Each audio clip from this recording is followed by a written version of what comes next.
What's up, Variant Nation? Welcome to a very special episode of Variant. As you can see, we're here on the Variant podcast set, as always, where Arris and I do our every week rambling about all things comics. But today, we are talking all things Astonishing Times. And on set, joining me here in studio, we have the entire creative team of Astonishing Times, starting with writers Arris Quinones, our very own, the one and only, I should say. Oh, yay. Frank Barbiere. And joining us all the way from Ireland, my homeland of heritage, Ruairi Coleman. Thank you guys for joining us. Welcome, guys. Yeah, and can I just say, Tim, it's really weird being on this side. I was about to say, this is your first official time being on Variant as a guest. How's that feel? It's weird. Very, very weird. Is that weird? It is weird. It's a little weird for me because now, but let me tell you something. I'm excited. You're excited. I'm very excited too. I'm happy to be on this end for once. I'm excited to be on this end.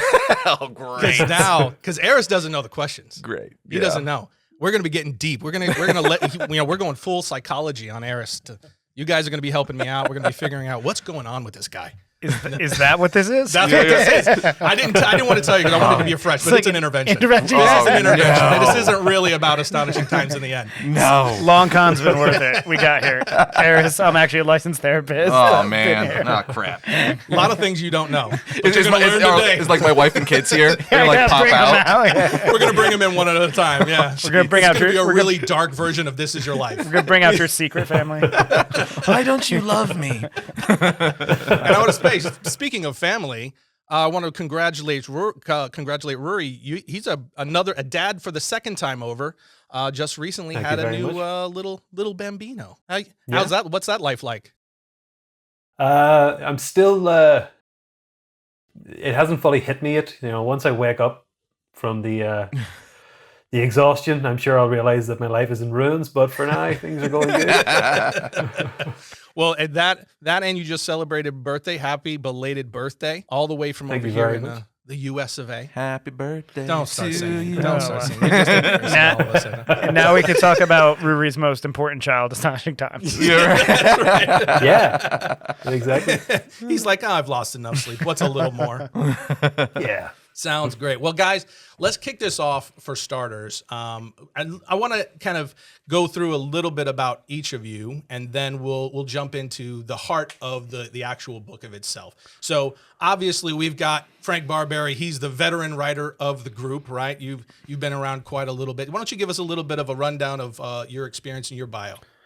So I first got into writing comics probably around like 2006, 2007, like very amateur, total, just indie. Right. Not even indie. I feel like pre-indie, like was just like reading books and figuring it out. And I just like, I can't remember the timeline of my life right now, but I guess I was wrapping up college around the time. And the first book I actually ended up publishing was a very, very indie comic that was almost glorified self-published called Divine Intervention. Please don't read it. It's very bad. But then the first real breakthrough for me, I did a book in 2013 called Five Ghosts, which... A phenomenal series, by the way. Thank you so much. My favorite thing you've done thus far. I was for Astonishing Times. I was going to be like, whoa. For Astonishing Times. But actually, that was also with colorist Lauren Affey, who's joining us for Astonishing Times as well. But from there, that book came out in Image Comics, and I was lucky enough to use that to kind of transition to being a writer for a full-time writer. And I just worked everywhere and anywhere I could over the last 10 years or so. And actually recently transitioned to writing for video games as well. But I still have been working on comics slowly and surely. And I'm really excited because Astonishing Times is my first book kind of back to the main market. So It's been a long burning passion project, and happy to be back.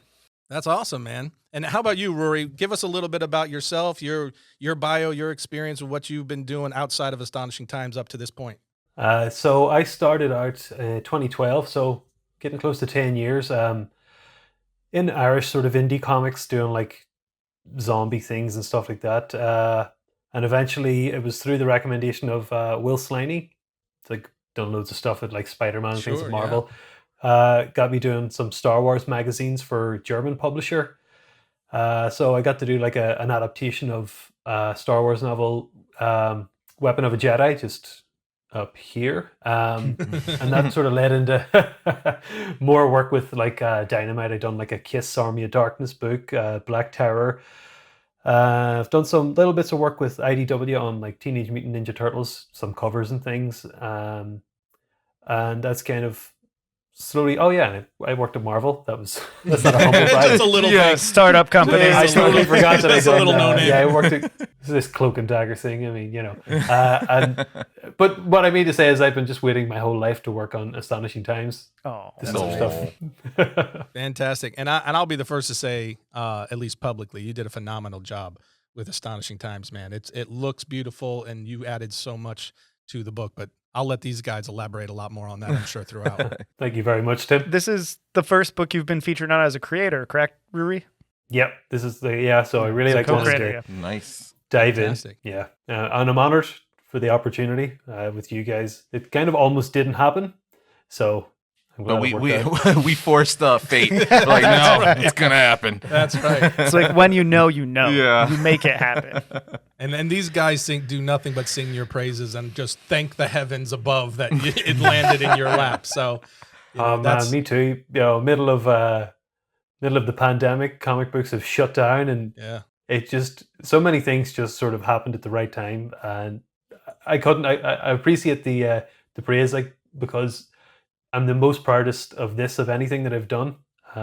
So I'm glad that you enjoyed it, Tim. It touches my heart. Yes, Awesome. we love it. Sincerely, I know I said that sounding mockingly, but no. No. I think Frank's getting a little teary. Yeah. Over here. I need to go. It's just get the camera off me. We really are always talking about like his art, though. We were just talking about earlier before we got on. We're like his visual storytelling is so good.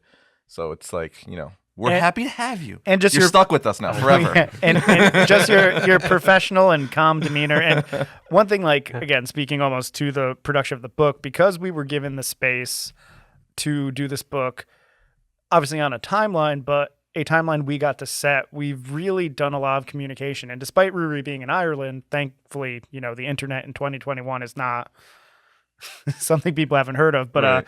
we did a lot of pre-production together and a lot of discussion. Like every single issue, we would break down the script together, and I think it really shows in the final product that we were. Because I mean, spoiler: a lot of times when you're working on deadline-driven comics, Right. You just don't have the time to sometimes even talk to the artist. So it just made such a huge difference for us to be able to get on the phone with Ruairi, go through everything, again, see the passion he was bringing, the decisions he was making, and just like really feel like this was our project versus just something we were firing scripts off and never really looking at the book till it was out. And I think that's a really important thing for me, especially coming back after so long of. I've done a large gamut of work. Again, I've done stuff that I basically made in my house alone with an artist versus like stuff where I just send a script off and then see it on the shelf. And this is honestly my most preferred way because it really feels like For sure. It's a more collaborative environment. and again, it's something we created, we own, and like really cared about versus just something we made very quickly. And that again is the ideal way to me, at least, to make a project that you really care about. Yeah, like one of the things I like most about it. I don't, know if we want to get into this right now, but as far as We're getting in the weeds we're early. getting in the weeds, right. Oh, sorry, As it's far what as- I do. As far as creating the book is, we would literally like Ruairi would lay out all the pages, he would lay out the roughs, and we would get on like 2, sometimes 3-hour phone calls where he would go through with us panel by panel, like. This is why this. What do you think of this? I know you guys wrote down this shot, but I'm thinking this. It's so get like really in there. And I think that's not, I'm the noob in this, right? So, and from you and Ruairi telling me, like, that's not the norm. No, right? no, It's like, definitely not the definitely not the norm. norm. So it's like, it's almost kind of like, but why? Because I think we got, stuff out of that we never would have if we didn't. You know what I mean? A lot of great ideas, I think, came out of doing it that way. And we're definitely on the same page because of that, too. That's fantastic. Did you feel that way as well, Ruairi? Was that your take as well? To the first thing that that Arris said about being like I'm stuck with you guys, like as I said to you whenever I finished the line art for like the final issue in this run, it's like we've made a baby, so we're all stuck together now. No matter what happens, this is us. We're in it, but more so than even just like I wouldn't feel that way with just anything. Like this was the collaborative effort of it. Like you guys, your writing is just, it was easy for me to like put the pages together. Like the themes were so evident, not only like the overarching theme of the story, but each issue has like, it has a theme and there's a journey in it. And it was just, you rarely get writing that good. And I don't know if that is also the same aspect of you're not driven by deadlines and having to turn things in. And then we have that bonus of being able to jump on those calls, which are wonderful and meandering. Where like, you get to create a bond with everybody, but also we're not filtered through like an overworked editor, because that's usually the thing in published comics, where the writer hands it in and then the editor will sort of like keep the train moving, but those guys are always just so overworked that sometimes it is just literally like, yeah, it's good enough, that'll do. Whereas whenever you can see with the script, like there's a cadence and everything to you guys, when you're writing, and you want to bring that out in the visuals. And that's why it's so good to check in and say, this is what I got from the script, this is how I translated it into the pictures, is this, are we on the same page? And it was like great chemistry, where it did all seem to be, we were all going in the same direction.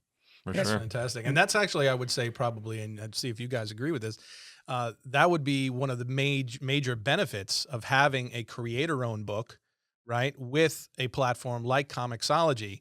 And one of the things I want to emphasize that we didn't talk about right up front, or that I didn't mention right up front that I should have, is that this is a ComiXology original. And they gave, they really seemingly believed in this book very early on. They took this on and just kind of let you guys run, which seems to have been a major benefit to the book as a whole. Yes. Yeah. Oh, for sure. Like, cause getting as far as, getting a book on a publisher, like we had a pitch, right? We had a 5-page pitch, and we submitted that to them, and they were like, yeah, that's good. And we like the art, we like the idea, go. So it was literally like what you just said. Super. Yeah. I guess I kind of making it seem easier than it was. Well, but it's fascinating because coming from the background I've come from, which was really starting at Image Comics, and definitely Image in 2013 more so than now, and still now, is what people don't realize is like Image doesn't provide you an editor, doesn't provide you like how to make service or how to make comic services or anything.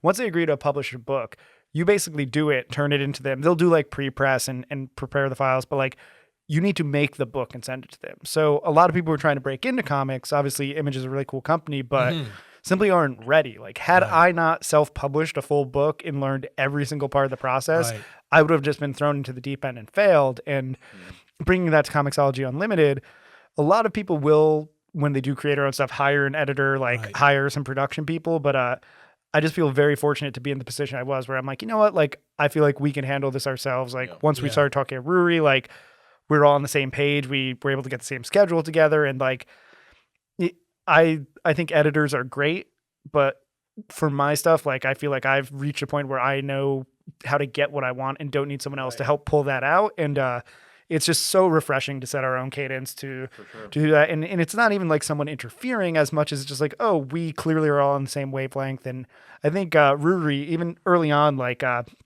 when you do approach an artist, and the origin of this project was obviously Arris and I got together first, and we really talked out, figured out the book. There's always, and for me, it's always the most awkward conversation, because it's only an email of like, hey man, like want to do something with us? I'm not going to talk about money right now. I'm not going to talk about things, but like, well, I remember you were the one who found Ruairi first. You're like, I think I got this guy. I don't know, but we're gonna reach out and we're gonna see. And luckily, it all panned out. Well, luckily, it was Ruairi. I try to be as transparent as possible, because I've made comics before. I know what I wouldn't want. I know what I would want. But the thing that was refreshing, I feel like Ruairi, even when we initially started speaking and we said, oh, it's gonna be an original superhero thing, but here's why we want to make it different. Like, even pitching artists forces you to like figure out how to talk about the project in a general sense. And I was just so happy that Ruairi, I think you immediately picked up on the things we were trying to put out there. And it was nice to hear you bring them back to us and have you be excited about that, because there's a lot of different stories people can tell, even with superheroes. And for us, we were definitely being a little ambitious, and we wanted someone who was going to pick up on those things. And again, I'm very happy it was you, Ruairi. So good job. Again, like what sort of happened was you initially emailed me, Frank, and I think it might have been like a week or so after I didn't see the email, because Google put it into like, that weird folder that it has for promotional stuff. Like, I don't, like try Squarespace and all that. And it was in there, and I was like, God. And in retrospect, I shouldn't have tried to sell you a subscription service in my email, but yeah.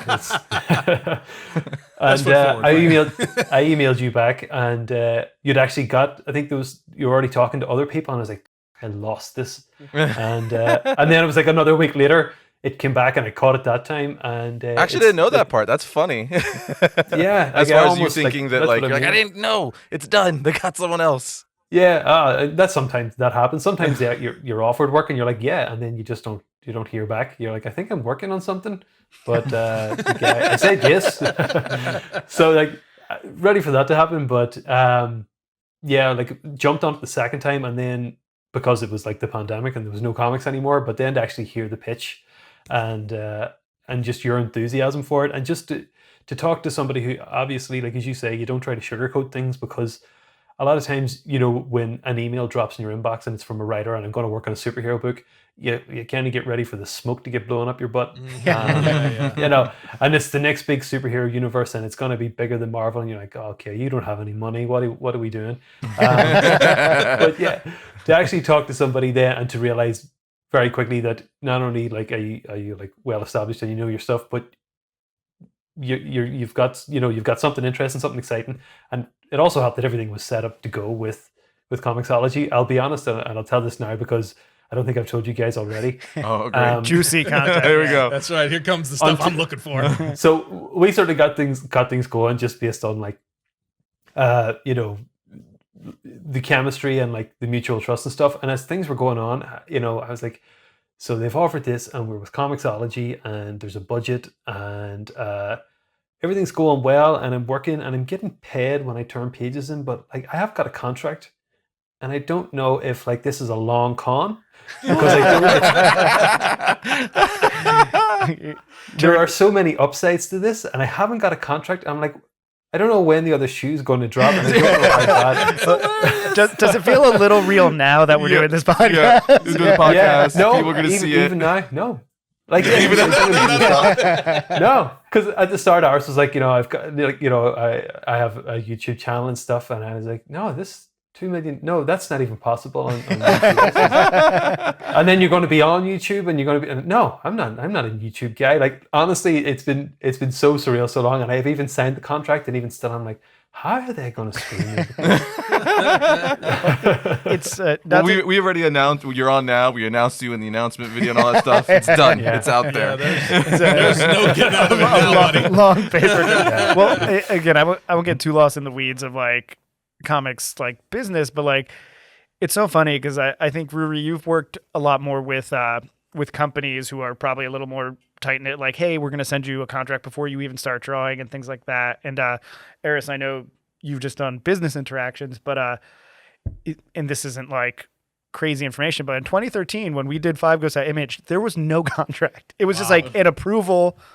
We send the book in, it comes out. Eventually, we still like it. Eventually, we made one because someone yelled at me and was like, "What will you do if the publisher of Image dies? Like, how will you prove you had an agreement?" I'm like, "Oh, I guess I should make a contract." But and that's why I was like always a little too blasé about it. Like, whatever, guys. Like, comic or book. if it like blows up and like one of the people is like, "Well, you said I get 80%." Yeah, so. right. But no, comics has been just very fast and loose, and like, I think there's benefits, but also negatives to that. And again, I'm sorry if it felt like a long con. That's hilarious. You're turning in pages. You had no idea you were just leaving Ruairi hanging. Sending in pages. I'm erasing them as they come in. Like, yeah, man, looks great. Yeah. Is this why He's so traumatized. Poor guy's still waiting for the other shoe to drop.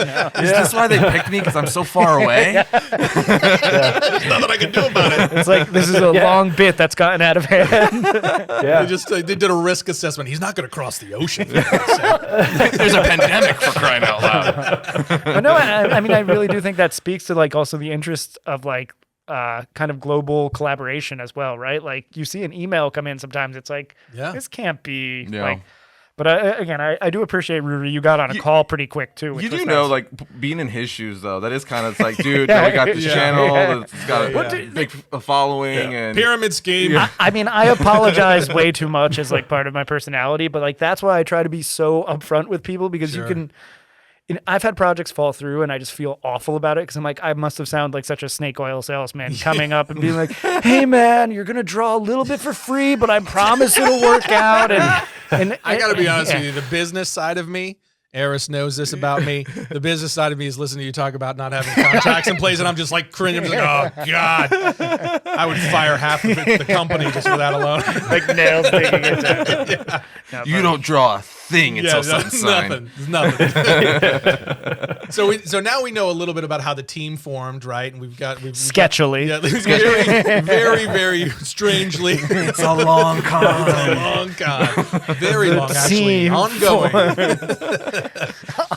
But let's now that we've talked a little bit about that, and I do want to get a little bit more as we go here about and talk more about the collaborative process between the three of you. But let's start. Let's talk about actually what is Astonishing Times for those in the audience who don't know and haven't seen the announcement video or any of the other teasers that we've talked about. We've talked about the premise of the book. Frank, you're the most experienced among us, so give us a little bit of a rundown of what is Astonishing Times and what do readers have to look forward to when it drops on July 27th. You better get this right. I know. I'm like, oh, who's going to get this right? Yeah, I have like the two people who actually know. Me and Frank are like, you're literally in the middle. Yeah. We're looking at you. Rory's sending daggers all the way from Ireland. But transcontinental daggers going.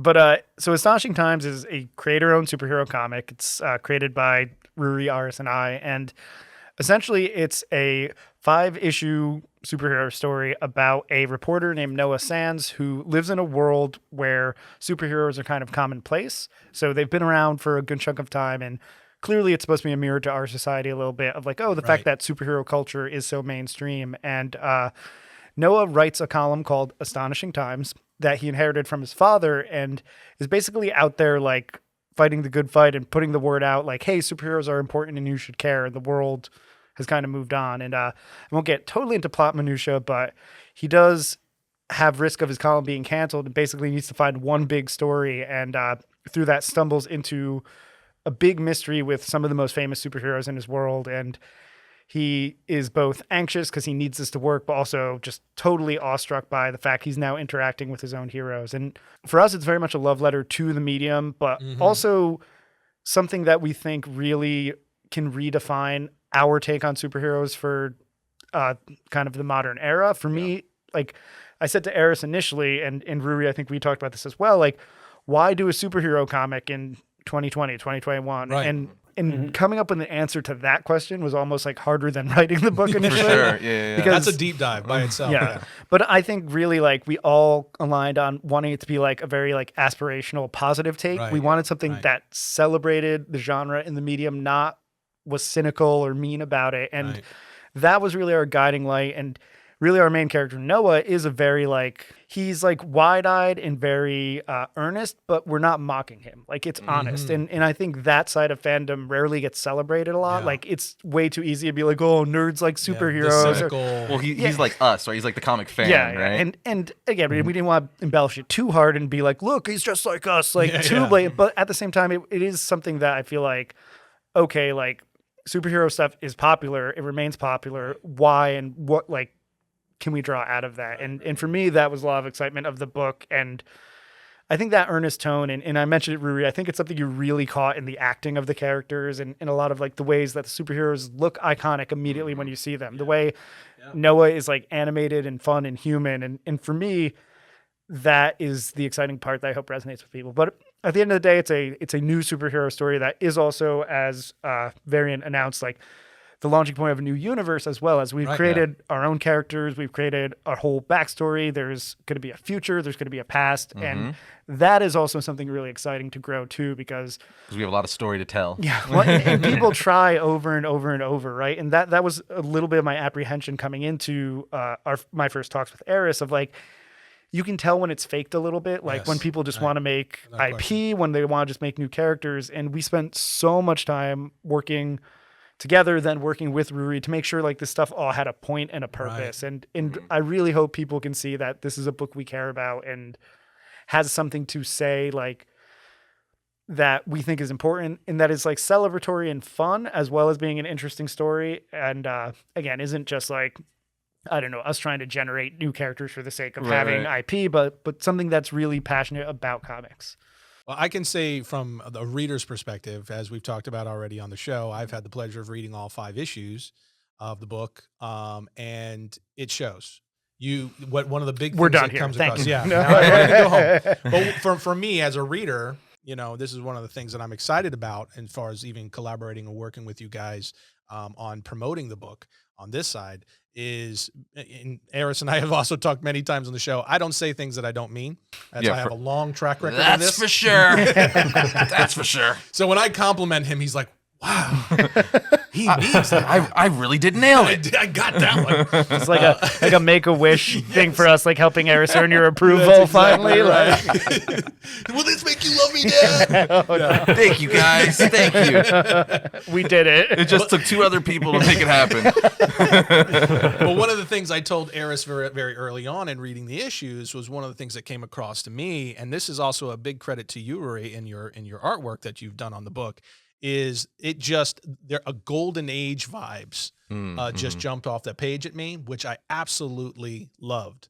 And I'm curious to see once this rolls out how if the audience reacts in a similar way.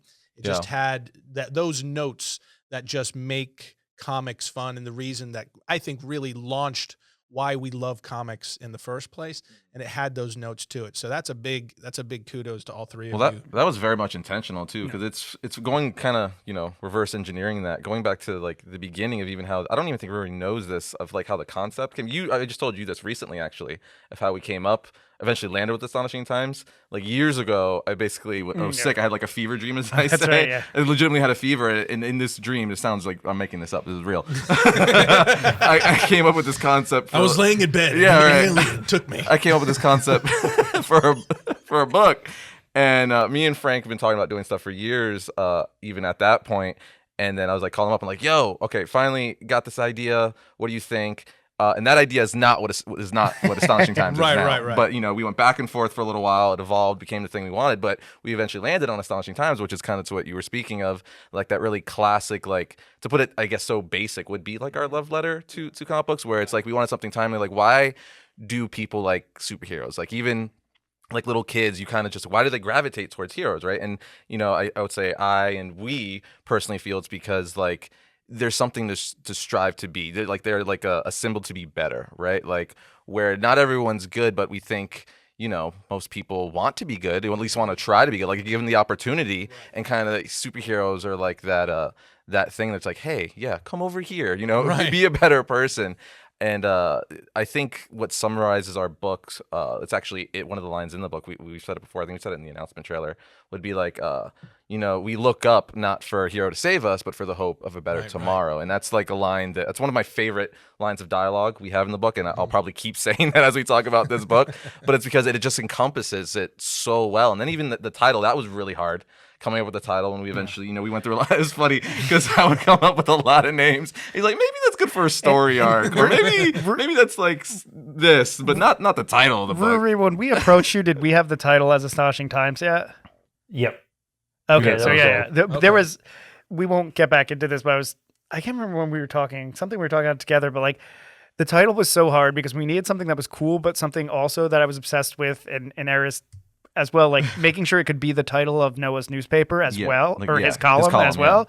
So we're like, we would find these cool titles, but I'd be like, but that doesn't sound like a column name. And like, it's like, oh. There was a few, because we would do it through text, right? There were some times where I'm like, oh, he's going to love this. And you'd be like, no, I'm like, I would tell my wife, I'm like, but that one, I think that's so good. Fine, we have to agree. Okay. And listen, I've said it in other places too. Like, I had been very burned out from years of freelancing. I had started working in video games as kind of like a reprieve as well. And when Arris was really getting into this with me, and I was just very jaded and like, sorry if I was a buzzkill, but as years of doing anything can do. I was Noah. I'm like, I got this awesome idea. There was a point where I'm like, Arris, we need to table all this discussion for 6 months until I go on vacation. And then like, when I came back, we did start talking, but I was just like, give me like, I gotta go to Japan real quick. And then like, I gotta go to Japan. That's legit. That's real. I was like, you make it sound like you're going to Kroger. But Ruairi, one thing that I'm interested to ask you, considering this stuff. So once we really brought that out, I feel like in our discussion, you really did gravitate to that material. We kind of gave you our high level sell about like, no, it's like really deeply thematic, like what's great about superheroes. But aspirational. When you started drawing, did that affect kind of like the way you designed the characters or the way you even like portrayed Noah? Like, did you feel like the process was different because you knew that was a purpose of the book, or was it more like there was a lot of things that we talked about before, like I put pen to paper, and it definitely informed everything, even like subconsciously, in terms of like particularly characters like Noah. It was evident from the beginning, like you give me the same sort of, cell that you were, that you went over there in terms of like it's aspirational, and it, that sort of got me hooked anyway. But then from like the first page turn, you sort of realize, yeah, it's aspirational, but the best kind of stories, they have that theme, they have that goal, but you're going to put the character through the works to prove, so it's like, yeah, heroes are great and stuff, but in order to learn that, we're not just going to be like, here's this hero and he can do everything. It's like, no, you're going to, put them through failures and things. And once I read the second page of the script, I was like, okay, so we're really going to temper that sword, that steel through these things. So, and that's what I was saying, like even the script from the first issue, I think I showed you, or maybe I didn't show you my like script where I've like notes scribbled over it, but I also like charted the tempo of the script, and like here's the high point, here's a low point, and it was literally like it had such a bounce to it in terms of, and that was important to me because that is kind of like, here's Noah's spirit, and you follow Noah and there's these high points and then low things happen, and it literally is, like because I knew what we were trying to do, then you make those lows seem as low as possible so the highs can be higher, because I know where we're eventually going to end up. So and the other thing that I really liked about it, I like the fact that we were doing something fresh, and the thing that you said, Frank, that really sold me was like, yeah, heroes are commonplace and stories are even becoming a little sort of stagnant, in terms of like if you're talking movies or anything. Like one thing that I loved is, and this was in the announcement trailer and stuff, is that our story begins like 10, 20 years after the Cataclysm, which is where like Marvel movies end at the CGI. Right, exactly. Yeah. So like we're already starting like way after that, and like this is how the world is. So things like that got me in. But then when I started to like learn about the characters and they're complex and things, and that's something you can't really tell with like serialized superhero comics, because eventually like Peter Parker has to come back to Peter Parker, like that. Exactly. Whereas like we're going on a journey, and even that, then when you're telling the story, and again you have the same highs and lows, these characters are growing through these things. So that comes down to like the acting and how you frame certain moments, because sometimes superheroes can look very triumphant, but unless you show them like broken down and defeated, or there's a lot of different things that if you were just reading the script with no context, you could tell a very different story, so because we were constantly checking in and we knew what we were doing, then it was all informed just by you guys, really. Going back to what you were talking about Noah, I think it's funny, like when we would turn him in script pages, going back to the up and down, he'd be like, man, you guys are really putting Noah through the ringer. Like, it's just like one bad day, but it goes up and down. But I think like, that was a big thing we talked about as far as pacing across the board, even, with the visual storytelling, and then obviously the dialogue and stuff, where it's just like, because if we were trying to, our hardest, at least, I hope we did it to where you really care about, the main characters, Noah, Coconut, and stuff like that. So by the end of the first issue, you're like, oh, I need to know where this is going. It makes me think though, like, because I've had a very interesting just like journey as a writer, and again, I'm always learning, always pushing myself, and I started out as an English teacher, and I got really into the study of writing, and I teach writing when I can, like at colleges, and like I think it's really, really fascinating because it's taught. Professor Barbiere? Mr. B was my middle school. Mr. B. I'm just like, oh, kill me. But I unfortunately taught middle school full time and was not prepared to. But if anyone's watching this, I'm sorry if I was a bad teacher. But I would love to see you with like 14-year-olds or whatever. Quick aside, years later, one of my students was like, yo, Mr. B quit teaching, is a full-time writer now. There's a role model. I'm like, cannot block this tweet fast enough. Like, oh my God. But, they were roasting you? You were getting roasted? It was celebratory, but I was like, you're taking the wrong lesson from my the future. Like, yeah, ditch your chump job like Mr. B. But, man. Wow. But I will say, back to all seriousness, so I'm a very craft-oriented writer in the sense that, like, I think writing is something you can actually teach a lot more than is done typically. Like, a lot of times I it's agree just with like, that, yeah. a lot of times it's just like workshop, and people just like, well, write something and we'll talk about it. And Arris coming to me, and Arris is obviously a hugely creative, intelligent person. And again, you've worked here amongst Film Riot. I'm sure you've seen scripts before, but I was like, Arris, I got to tell you up front, like, I'm a huge jerk, and I think this is done one way and it's done right. And but truly for me, it's really important to think about pacing and things like this, especially like at this point in my life where I've written hundreds of comics, and some have been great, some have been bad, and you learn from every single one. Absolutely, And that's one thing I love about at least the grind of being a full-time comics writer is you produce a lot. Like, much like TV writers, you don't spend years on one thing. You have to produce. And the most important thing to me is that push and pull, that up and down. And it was so great to have you resonate with that, Ruairi, and really pay attention to it in the scripts. Because even the best written script, if the artist doesn't bring something to it as well, will feel stagnant. And truly, your storytelling with that and understanding that, I think, is part of why we've all vibed so well, and why the book like reads as well as it does too. Yeah. That's fantastic. And for you, Arris, this is of course, this is your first outing as an author, right? Yep. So, you know, in shaping this story, what was that like for you? You know, we've talked a little bit about the process, the collaboration between the three of you, but what was your mindset going into this story? What was your kind of inner workings as you were kind of learning the ropes, you know, with Frank and trying to build and building this story? What was your excitement level? What was your mindset throughout? Well, I think I was extremely excited for sure. I think Frank It was the excitement I needed. You're like, I think at one point you're like, yeah, you're relighting the fire. And I would just let it burn out every night after that. Like, Arris, get me excited again. That's what the fresh blood is for. Yeah. But, you know, I straight up told you, you know, because obviously, you know, I've written things, but I've never written a comic book before, right? Especially for, like, you know, a legit publisher or anything like that. So I was up front. I was like, yo, Frank, you're going to be my Yoda. Like, I'm going to be like Luke in Empire, and you're going to be strapped on your back. I'm gonna be doing handstands and stuff like that. So, you know, I think it worked out though, in the sense where you're like, all right, well, we agreed on like an idea, right? As far as like what the book was going to be. And then you're like, all right, well, like we need this character, and that character, right? So then I'm like, got this. I got this. This is what it was I could do. So then, you know, I would come up with like ideas and stuff like that and tell you and be like, yeah, it's dope. You maybe tweak it a little bit together or whatnot. And it kind of worked out in the sense that where like it obviously was a lot learning. Like you were, you know, I still tell you like you're my Yoda, right? So, but this is our thing. This is our thing. But in the end, like, but we basically that was terrible Yoda, by the way. That was just awful. Disney DMCA. So after we had like the idea of what we wanted the story to be, and we had a lot of the characters in place, we did kind of like, I guess, like a writing workshop in my office, right? And in that one day, we pretty much wrote the whole book in the sense to where like we knew where all the characters were going to be, we knew the beginning, middle, and how it was going to end. And God bless you. Yeah. Such a big part. It's interesting too, and we stuck to a lot of it. And Ruairi, I think we showed you the like aftermath of that kind of, right? Didn't we send you like a long like bullet point kind of like outline? Here's where we see the whole thing going. And I think even something like that though, like clearly helps so much to understand like, oh, if we're could do this payoff.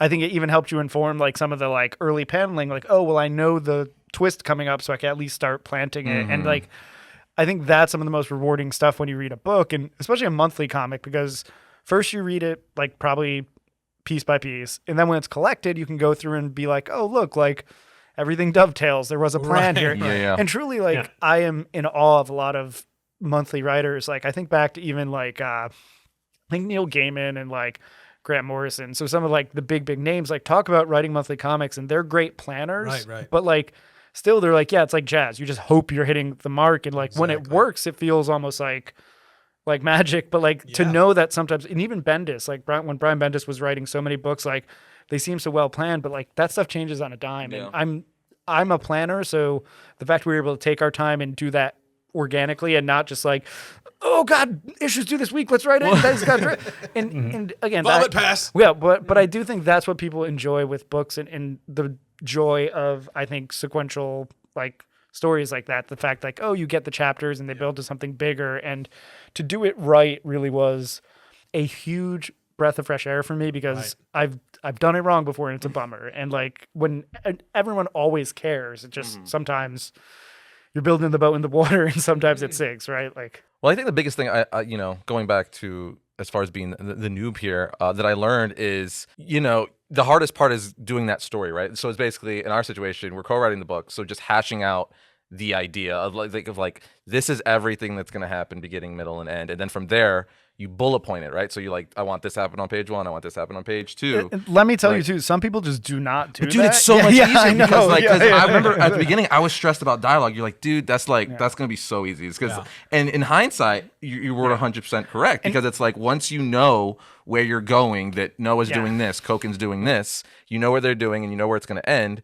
There's only so much dialogue they could say because you know what's happening. It's interesting. I mean? And Ruairi, I don't know, have you been sent, and you don't have to specifically bury any projects or anything like that, but have you been sent scripts with no dialogue before and just be like, don't worry about it? Or I've been sent like at least one project that was done in the Marvel style. The Marvel method? Yeah. Yeah. Oh, interesting. Method. Yeah. So real quick aside, Marvel method, and Ruairi, if I butcher this, correct me, but like, is typically the writer will write a plot, not a script. Right. So they'll write like a few paragraphs, even sometimes like, okay, Dave walks into the bank. Dave gets confronted by a bank robber. He foils the bank robbery. He goes home. He sees Helen. Helen bakes him a cake. Right. They watch a movie and they go to sleep. And they'll hand something like that to the artist, and the artist will have to then break that down. And which is putting all the work on the artist pretty much, because they're writing and drawing at that point. Almost, some people love it though. Like, did That's you? What I've heard as well. Did you enjoy working like that, Ruairi, or was it? Mine was slightly more structured in that I did have like page breakdowns, but not necessarily panel breakdowns, and very little dialogue.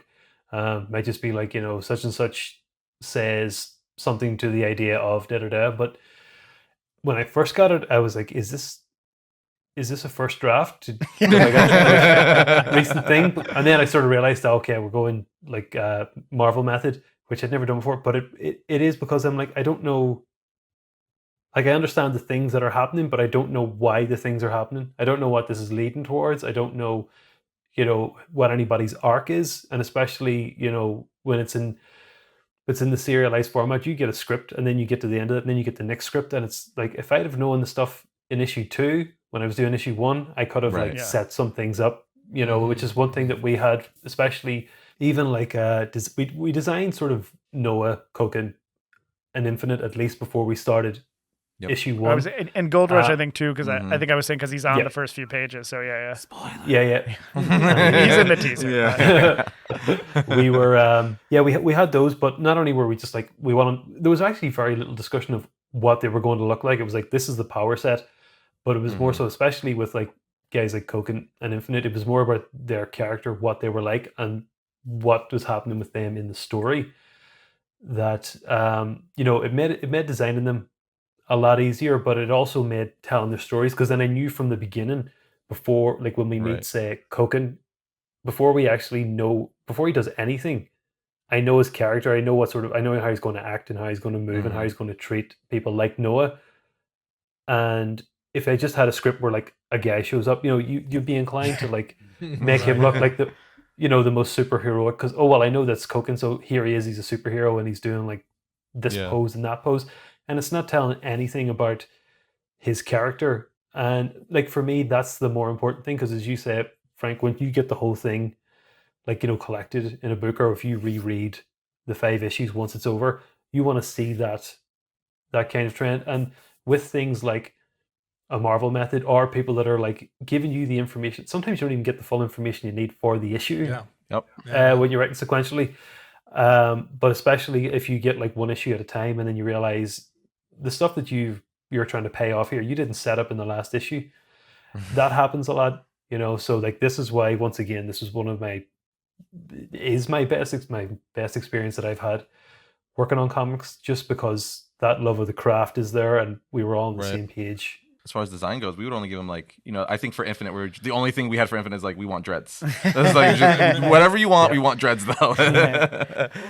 In addition to that is, when it comes to the Superman, it's like, what are some of the challenges of separating, a character like an Infinite or a Koken, who are, as you guys say, the Superman and the Batman of this universe. So when you're kind of going through your process of creating these characters visually, what are you thinking of, what was your process of going through and saying, how do I separate these from these iconic characters that everyone already knows and loves and has been around for 80 plus years? Well, with someone like Infinite, I kind of want to, like, the thing with Superman is he's kind of like, he's the schoolboy. He's all about ethics and stuff, and it's all to me is a very academic kind of idea of like what it is to be good. Whereas like with Infinite, for me, he's just all about soul. He goes off his instinct, but his instinct is always about like do the best thing for the most amount of people.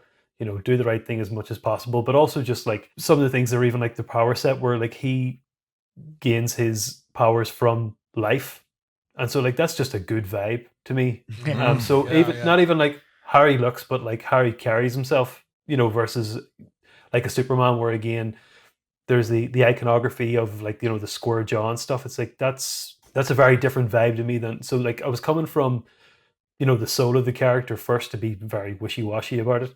Infinite was one that I struggled over probably the longest because he has the most impact on the story in terms of like he is essentially Noah's idea of what a superhero is, and then everything because we see the book through Noah's eyes, then everything's tempered from like that one. When you look at Infinite, you're looking at like Noah's lens on the world, and then from there, then you go to like Koken, who's kind of not exactly like he's he's shadowy, he's complex. I mean, his face is a demon, so then you kind of go that way. And because then I think he's the one we risk the most parallels to Batman. It's like, well, let's just go right off the reservation on that one. And like, yeah, right. I think the words I got on that one's he's a cyberpunk samurai. Cyberpunk samurai, which samurai. We've covered. So then, and then it's sort of backstory about, I think you covered some of his backstory in the launch video, but not all of it. But like the demon face came from like his past, from things that happened to him. It's like, oh, you're like just, I don't know, I don't want to say it too much, like, but you're like the demon of vengeance. Yeah. So you have demons in you. Yeah, I feel like so here we're going to put on your face.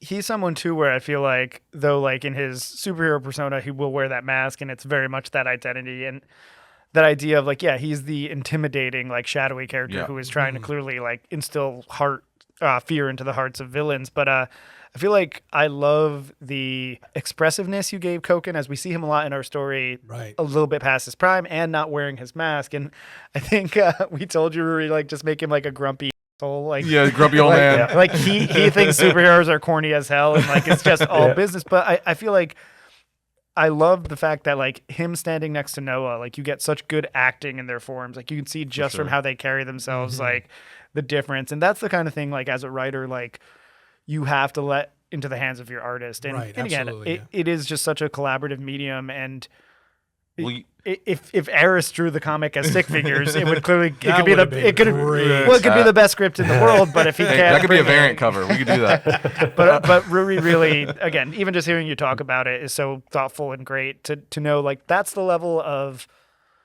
craft we really want to bring to this. For sure. To really just like think about it and care. And I think so much of that is great when you make up your own stuff because you have that investment of like, oh, well, this isn't, and something we spoke to a little earlier. Like I heard someone say years back, I can't remember what writer it was, but they were talking about how when you write like at Marvel or DC, you're almost like writing in this perpetual act two. Right. Like you're not telling the first story and you're not going to tell the last story. Right. So you got to use what you can to kind of do everything. And one of the exciting things about creator owned, I think that's something that's really like hit home with like Invincible again and just lots of creator owned stories. We can do anything. We can kill characters. We can change history. We can also like mold the whole world. And you can do anything you want. We're the gods. Well, and I think that's long been the draw of creator owned work and like the launch of like Image Comics and all the other creator owned companies that readers want something fresh and want to be surprised. And but it makes for better stories too, right? Because there's no limitation and there is a beginning, middle, and end. Because that, like you said, being stuck in that too is like, well, I can never really end it because Bruce Wayne always has to be around. You know what I mean? So you're kind of stuck in there. But going back to the design with Koken, that was the one I was most worried about. You know that I was like, because like I don't, because you say cyberpunk samurai, so you automatically. There's a lot of bad versions of that. Yeah. There's a lot of. So you're like, to be honest. So I'm like, I don't know. Tim even knows where I was like, I don't know, like this is gonna work because I was really worried about that one forever because Koken, as far as the character we created, that's my favorite one. That's my personal favorite out of the bunch. So that was like he's like my baby, I guess, in that sense. I'm like, this one's got to be right. But Ruairi like knocked it out of the park because we gave him like the lure of it, like, hey, this guy deals with like anger issues. Like Koken he's like the head of this secret army. He's not that's not like just his name. He's like it's a title that he has. And then he came up with the whole mask idea. Where it's like, well, let's he wears the demon. He's like kind of reflecting the inside out and all that stuff. So, but I love what Ruairi did with like everything in general as far as that, where everything has a reason. Because again, we came up with some stuff, but he would just elevate it, right? So even with like Medica, where he'd be like, oh yeah, but she has the defibrillators because of this on her costume, and she has like those things in her hair because of this, and Koken's sword is here because of that, and just all it's like, yes, that works, that works. And I could tell Ruairi you were having fun as well. And that's as a collaborator and co-creator, that's so important to me because you want to be on the same page, especially like. I don't know. I think I'm a softie, and like even like when I write video games, like I want the whole team to be happy. Like, and you can never. I think in any creative endeavor, being able to have fun while doing it is critical. Yeah. Because if you're just miserable in the entire creative process, it's going to show in the actual end result, right? So that's been my experience, I'm sure, and that's what I think is going to end up showing here. But let's take a quick step back a little bit because I think there's going to be a lot of people in the audience that are going to be saying, I'm hearing you guys talk a lot about the process of how you created these characters, but who the heck are they in the first place, right? So let's talk a little bit about each character. Who they are, where they fit into the story, the different archetypes that you went with for the story, and why. Let's start with Noah. Okay. And since I feel like Noah is closest suited to Arris, give us an idea of who Noah is in this story and why he's important. So Noah is pretty much, the comic fan or the audience in this book, and he's extremely important because we follow the whole story through his eyes. So we start with him at this point, and then we end with him at obviously a different point. And we get to see like this world again through him, which is really, really interesting. And, I think Frank would attest to where like it was important to me to make him very like, I guess, lighthearted or just kind of like very like bright-eyed. Earnest. Earnest is a good word where like, when you're writing him and stuff like that, I'm like, well, what if he said this just to like show like that kind of earnest or innocentness to him, where he's like, wow, this is amazing. But I think it's really cool to see, I don't want to get spoilers, how he starts and where it ends with him, and how we told this story of like all these legacy heroes in a world where like 20 or whatever years ago, like there was this big cataclysm, and see it all through him. Like he gets to experience it like not as a hero, but like in these situations with heroes. Right. So and right from the get, we're pretty much following him, and we're seeing this world through his eyes. For sure. Yeah. He actually, I don't think that's a spoiler. It's in our teaser trailer. He opens up the book. He was essentially our pitch. To ComiXology and everything like that. So him and Koken are going to be the two characters to watch, especially for the first issue. And they have the relationship between Noah Sands and Koken almost kicks off right from the beginning of the story, right? And because I promised all of you that I was going to bring you as much as we could. So, Frank, give us a little bit of an idea of who Koken is, his relationship with Noah. Can I speak to Noah real quick as well? Yeah, absolutely. But one thing that I always appreciate about, I'd say, a lot of manga and anime is like, I feel like in America, we've gotten to a point, especially with superhero comics, where everyone wants to be cynical. Like to be seen as being earnest or excited is very immature and like, it's like frowned upon. Yeah. And again, it's a hard ground to cover, especially for this book, especially a character like Noah, where we want it, like all the characters, but with Noah, we want him to be earnest, but not a parody. Like we love the genre of superheroes. Our audience loves it. And yeah, like it's changed. There's stuff to criticize, but like we wanted a character who unabashedly was able to be positive about it and not be overly corny, not be silly. And he learns and changes over the story, but I will spoil and say from the beginning, it's not that he learns to hate superheroes, right? Like that. We're not tearing it down. And I think he learns a lot of like importance about like where that love comes from and what it's actually good for versus maybe ways that haven't been as productive. But I think something like My Hero Academia, like Deku, is probably like 1,000 times more earnest than we are. But like when I was watching that for the first time, I'm like, oh, I love that they just let this kid be so in love with superheroes, and it's very like it creates a lot of empathy and connection. For sure, that's the more extreme side, like you said. Yeah, where like he would literally like tear up and yeah, stuff. Yeah. But no, I that really like without sounding like softy, like really like was affecting to me, and I was like, man, we never see that in American superhero comics. And we wanted a character who, again, there's an emotional attachment with his father having been a reporter as well, and I just thought that seems silly, but was kind of a fresh take to me to even begin with, of like, hey, like, why do we always make fun of people who like superheroes in superhero comics? And but to move with that towards Koken, I feel like that became almost our lens for like each of the characters. Like, we understand the archetype and we want to pay off the archetype so you recognize it, but then really get into that psychology and lens. And when we meet Koken, he is clearly a character who he's like Batman, like Rorschach in the highest level, not in the deconstructive level or like satire, but in the sense that he's a man who hasn't given up the fight. Like, he is past his prime, but he's still out there. He has a solitary belief about how he should enforce being a superhero and act against crime, and is very one lane in his mind. And his way is the only way. Yeah. And obviously it involves a lot of fighting and violence and just like vigilantism. That's what I'm talking about. And it's fun because like we also didn't want to make fun of that. Like, there's a lot of cool stuff about this character, and there's a reason that archetype is very popular.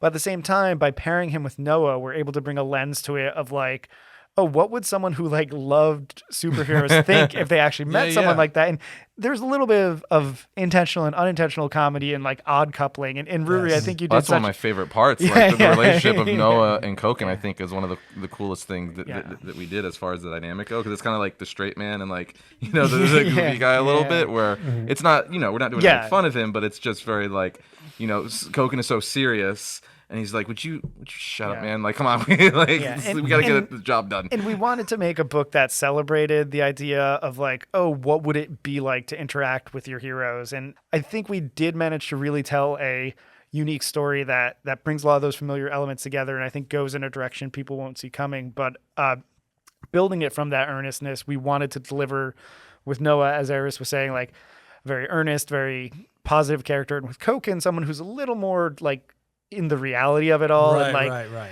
We learned pretty quickly like that he's been in the mire. And he's trying to solve one mystery while Noah's trying to solve another, and like they are all going to collide. But Koken really was a delight, and we get to see different modes of him in the first issue. And I think Ruairi, you did a great job of designing like kind of just like old man Koken, we called him initially, and still filling him with life and power, but clearly showing that he is a little past his prime. Well, and you and I talked a little bit about earlier, because I was telling you that when reading especially the first issue, as you get to know Noah a little bit, I was getting little hints of Peter Parker, like a non-superpowered Peter Parker, right? So when you see Noah, this is a little tease for you guys out in the audience.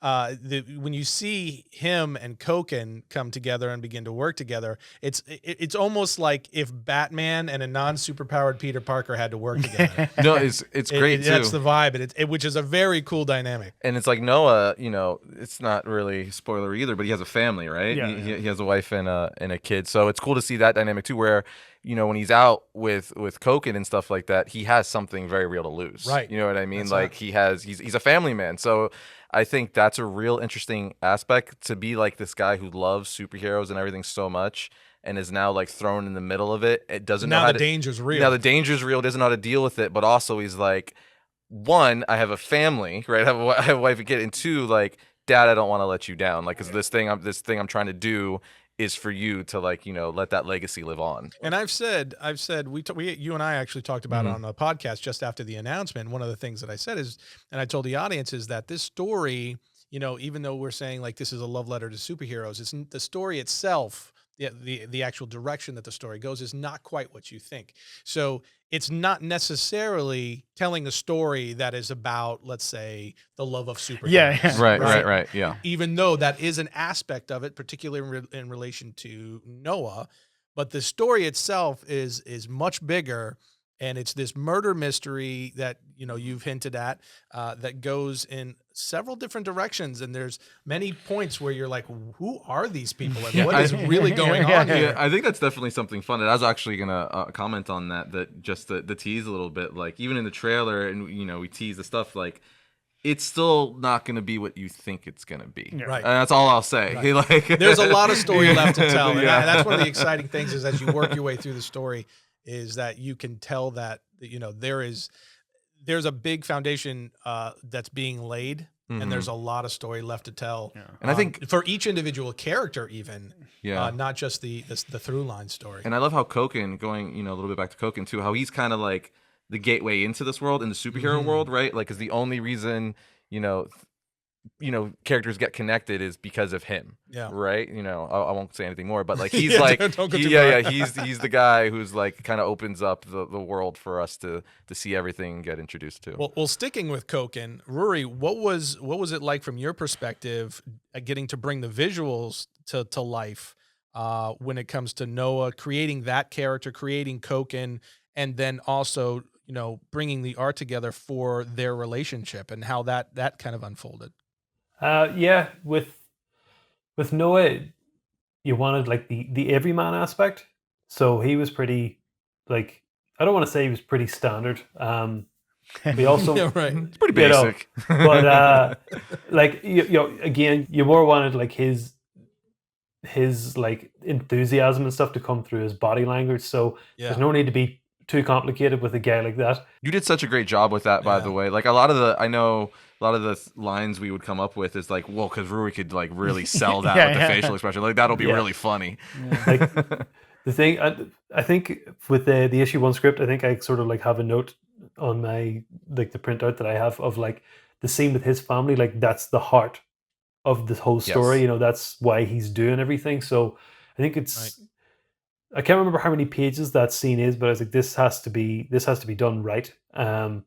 So in terms of like, it's not even a design thing. It's just, I don't think it matters as much what he looks like as opposed to like how he is. With Koken kind of like, he was probably the most interesting character design because not only did he have to be a foil, like a contrast of Infinite, like I was saying earlier, but he also has to be like the opposite of Noah at the same time. So a lot of that was down to, like, as Frank was saying, the instruction of he's just a miserable old jerk. To use softer language. Right. With this, like, the beard, like, all disgruntled. Yeah, like, all we can really see is like his furrowed brow and everything else is just covered up in old hair because this old man doesn't care about, like, how he looks. He lives under the mask. You still made him look cool, though, too, Ruairi. For sure. That's like, even his face and stuff, though, like, cause, again, I know with that direction, you could have just drawn, like, Walter Matthau or someone. Exactly.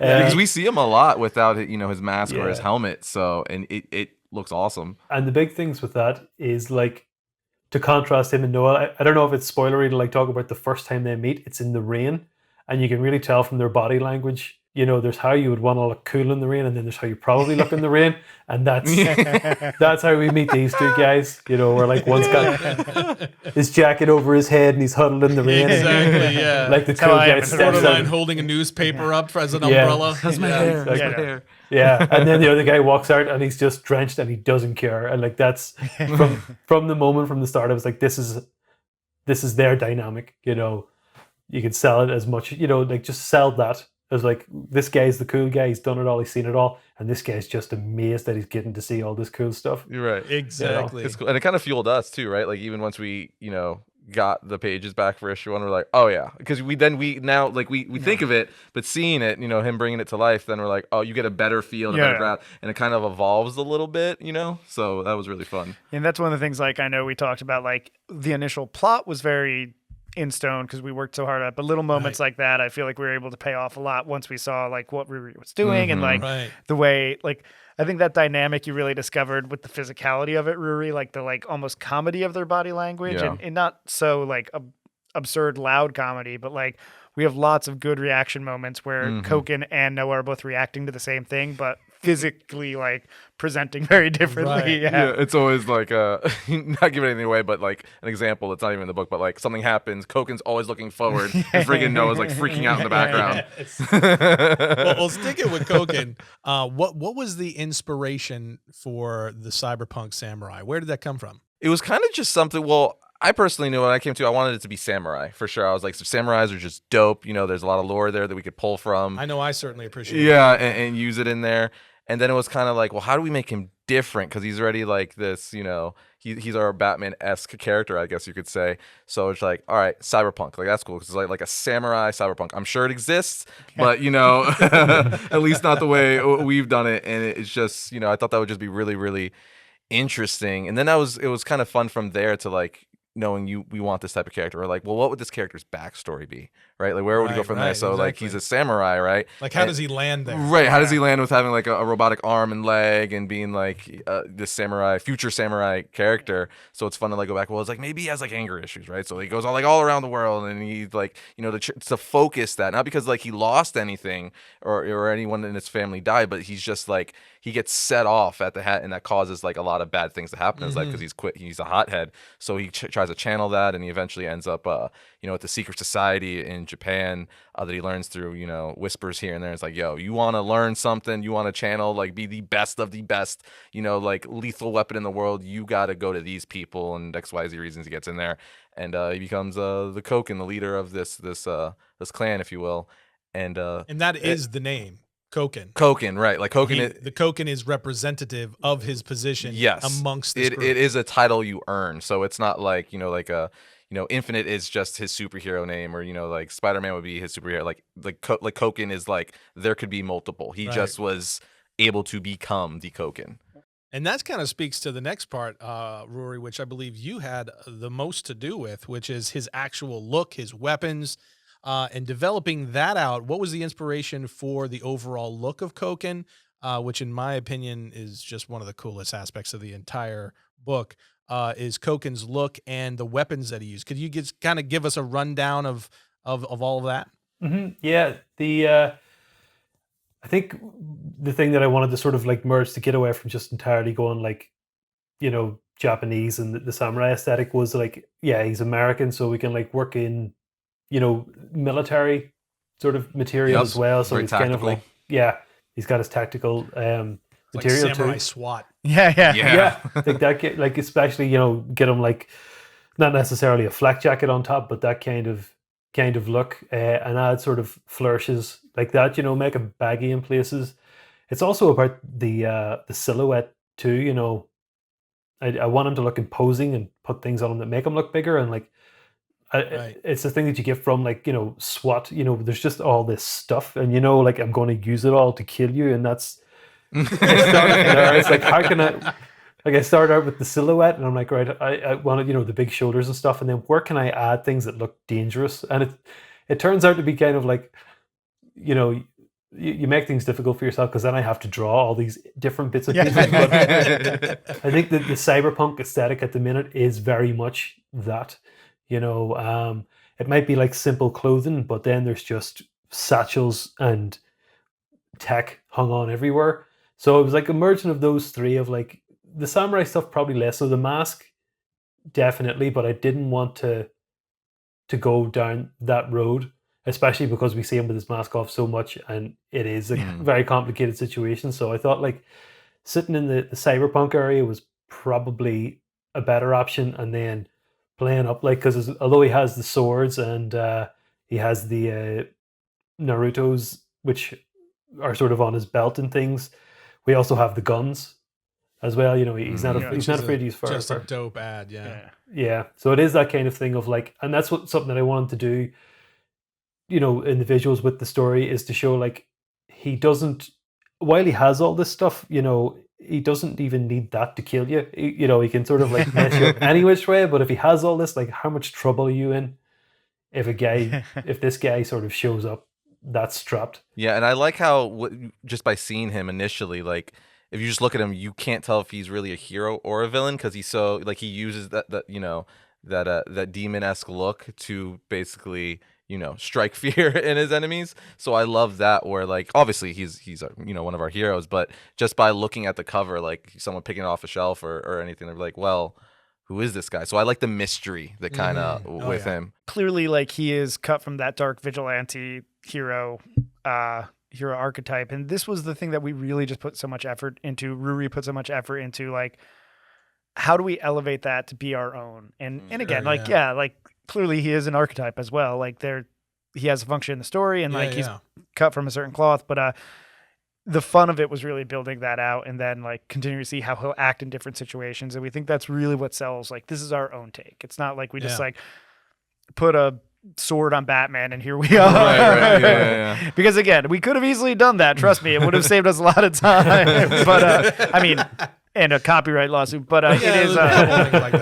It is the kind of thing where, like, again, I talk a lot about how you actively use inspiration to then create your own thing, because I think the amateur writer, a lot of times we all learn by kind of copying what we like, and to grow from that is difficult, but comes over time of that, like, oh, well, okay, like, what do I have to say about this? Or what am I actually interested in, and how do I reflect that in the character? And for me, like, that's been a lifelong, like, process with writing, and something I started to learn even at Marvel. Like, I was very fortunate that the first thing I wrote at Marvel was a Doctor Strange story. And, that is one of the first things I wrote where I felt just like so confident. I'm like, okay, like, what do I think about this right now? And like, I was so fortunate to work with an artist named Marco Rudy, who painted the whole thing as well. And it was just a beautiful piece, but something really clicked for me when I wrote that, about like, oh wow, like, this is a platform for me to kind of say what I think about this character and not be overly didactic, but like, let me put my own stamp on it without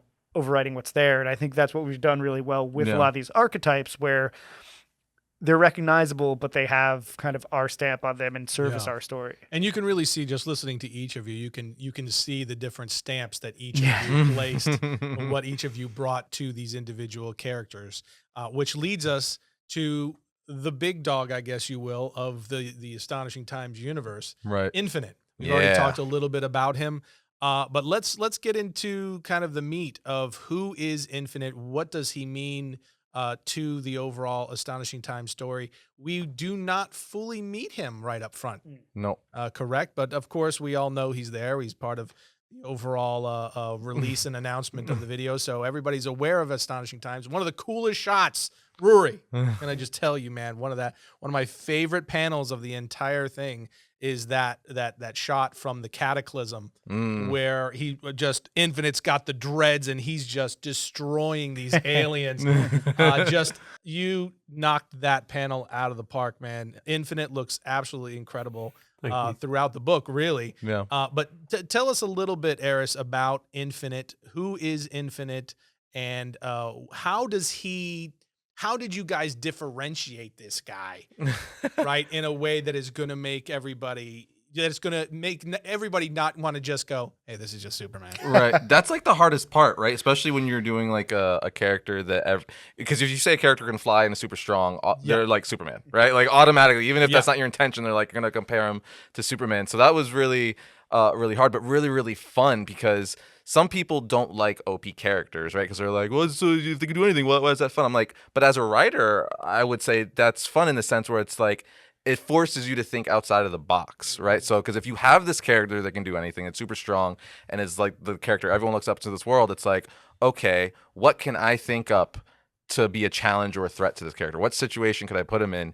And you really have to think hard, because it's like, what can defeat someone who's like pretty much, a god, essentially. Well, how powerful is he? Let's add that too. Well, his power is infinite. That's why he's called Infinite. So, like, to elaborate on that more, he draws his power from all life, right? So anything that's living or alive in the universe, whether it's sentient or not, he draws that power. So he draws his power from life, which I think Ruairi was touching on that a little bit earlier, where it kind of lends itself to the character where he draws his power from life, and he's like the guy in here. Like, he's the leader's one everyone looks up to. So I like the parallels of that, where like he saves life, he gets his powers from life. It's like a circle, right?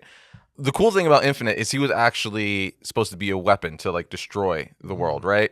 But without getting in the weeds, he realizes like, hey, humanity wants to be good. They can be good if given the opportunity. Like these could be extraordinary people. So he turns on his people and is like, no, I'm going to defend them. I will be your champion, right? This is the ultimate backstory, insider's backstory right here. That's the real layman's terms of it. We have a really cool, origin and stuff that we're not going to give away here, but that's like the basics of it, right? Where he was sent to destroy. He realizes that people are worth fighting for. It's kind of like that archetype kind of thing. But we hope we did enough to it that's different and compelling because I really liked writing him. He's a super cool character. Yeah. Well, where does he fit into the overall story, do you think? How central is Infinite? He's one of our most central characters. Yeah. I feel like definitely. I feel like the way the story is paced out is we get our entry point with Koken, and Koken kind of gives one side of the story, and then when we meet Infinite gives the other side, and it's like our head and tails, I guess. Yeah, you could say, and, right? and Noah like is in the middle of it and still a little awestruck, but I feel like they both have very different perspectives and have a personal history with each other, which they need to resolve. Right. So it kind of brings it into a bigger view. Like we start little and blow up, and then by the time we get to the end, there's a very big picture of like what even happened here with all these characters, and that's when we leave it to Noah to kind of recontextualize and process and be like, what does this mean about how I feel about superheroes and heroism in general, and that's the like big nerdy structure of it for me. And as I said, it's not a spoiler. It's not like that we're gonna have Noah suddenly be like, "Damn, superheroes are awful," right? But I was interested in really using all this in all of our discussion, the fact that like Arris hosts Variant and interacts a lot with fans of superhero stuff. Think about what people like where the like almost like what the temperature in the room is. Sure. And then on top of that, like how do we translate that into a book that it sounds so grandiose and crazy to be like, oh, I want to recontextualize superheroes for 2021. And it's not going to completely shift the paradigm, but for me, at least, I feel like get across my thoughts on like, hey, this is why superheroes are relevant in 2021. And truly, like some of the themes of this story were something I was working on for a Superman pitch, and it just did not work with Superman because like he was, like you said, Ruairi, such a Boy Scout and has such a like solid, like very like I think there's a lot of room to do cool stuff with Superman, and All-Star Superman is one of my favorite comics of all time. But the character in of himself has like a very narrow worldview that is good, but like doesn't work for the kind of bigger thing we were doing. So I love the fact we're able to make our own characters who have a little more complexity and their moral views that we were able to kind of challenge a few things and push against that would feel unnatural if we tried to impose on an existing hero. Sure, It would feel like, oh, the writer's just trying to push something new. And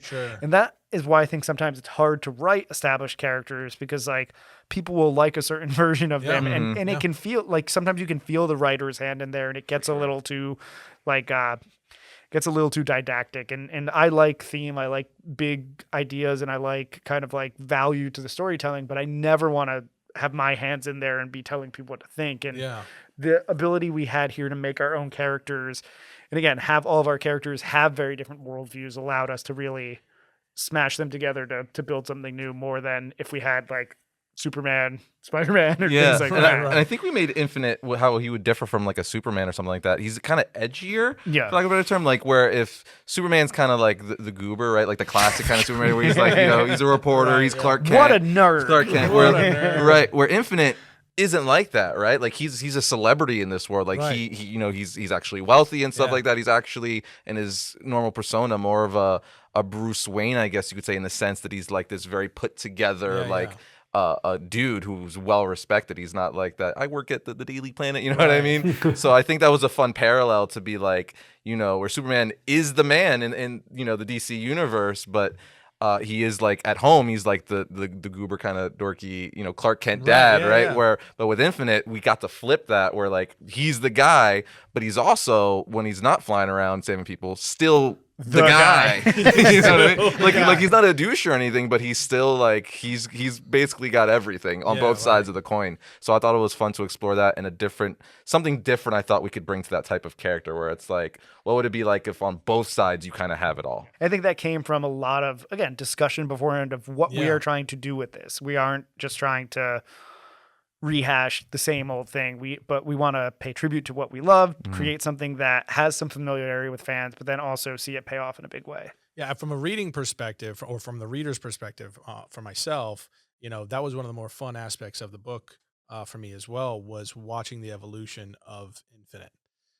Because he does play a huge role in the story, and seeing his evolution for you, Rory, as you were kind of working on this character and developing his look, but also seeing kind of which we can't get too much into the evolution of the character just yet, obviously. But getting to work on that and develop this character out, what was that like from your perspective as the artist? It's always exciting whenever you can like start with the end in mind for a character. It's sort of the same thing I've been saying. My favorite way of creating. Yeah. It's like if you know where he's going, then you can like, you can go as far like the opposite direction for the beginning. So I don't want to say too much and give anything away, but and every time I like would send designs to the guys for Infinite, it would have different areas of his journey in the design. Like we weren't just like, here he is, but that was 20 years ago and now his hair is gray. It's like, no, it's the things that he's been through, they're manifested physically, not to be too cryptic or anything either, but it's a tough one, because he does. That's a good little tease there, though. Yeah, so I mean, maybe I'll just leave it there, and that's all I'll say. It was. Well, I think we can say that we see Infinite at different points. Yeah. We say that, which is a spoiler, which is cool. You get to see him like at his younger state, and then a little bit at his his older state. So I guess his prime, and then like years later, which is really cool because you get to see. Yeah, absolutely. Going to his point, we purposely wanted to see his evolution. Because we're kind of telling our universe story towards the end, right? So we gave little hints of like, well, how did we get here? And I think we inadvertently stepped really into a theme of like meeting your heroes, like because again, like there's a lot of like never meet your heroes is a big thing, and like and again, I think we got that cynical, but there's definitely a lot of that at play here, and I think a lot of interesting discussion can grow out of it. And again. There's a little something there. There's a little nugget. What does it mean? Well, Rory, is you're designing out Infinite and you're kind of going through his actual power set, right? So like he can fly and these sorts of things. What did you do different with Infinite that was, that sets him apart or that really displays how powerful he actually is? Probably having not read a lot of Superman in my whole entire life was just it was that luck. Probably benefit. Yeah. So yeah, in terms of like, I did the opposite again, like where I'm trying to like do those kind of contrasts between characters. So like, Koken is a man and, he's a formidable like fighter and stuff, but he has tools. And so you bulk him out, and then Infinite is all the stuff is within him. So we just like shear everything off and then just give him like the stereotypical superhero physique. And then outside of that, it's just confidence. He's all like, posing with confidence, not arrogance so much, depending on, I don't want to like veer into spoilers, but I wanted to like sell the relationship between him and Koken in terms of how they see each other. And so what everybody else might see is confidence, someone like Koken might take as arrogance. But aside from that, yeah, it's just it was the look to like make him as impressive as possible, but also he doesn't really have to like sell it with like an overly complicated suit or like to show off any of his powers. It's like he's a man, right. He's a powerful man, but he doesn't need to show you, or he doesn't need to tell you. Sorry, he doesn't need to give it away. He'll show you if he has to, but he won't be like pushed on it either. Right. You won't like pressure him into flexing. He's that kind of cool. That was so that to me is what I wanted to get along. So like a lot of it is just as that's awesome, simple and clean cut as possible, because he doesn't need to do anything else for you. You know, he's that kind of guy. And that was the biggest thing for me as far as writing Infinite, super powerful character, because I harp on that a lot, even, in general with characters where it's like they try to like tell you this character is powerful. Like this is like the leader, or this person is the most powerful. It's like, don't tell me. Yeah, don't tell me you're cool. Yeah, just show me you're cool. And we try to do that with little things I'm not gonna give away, but just like Rory was saying, where it's like he doesn't need to like flex, but if something happens, he's gonna show you that like he could just look at you and like you're done.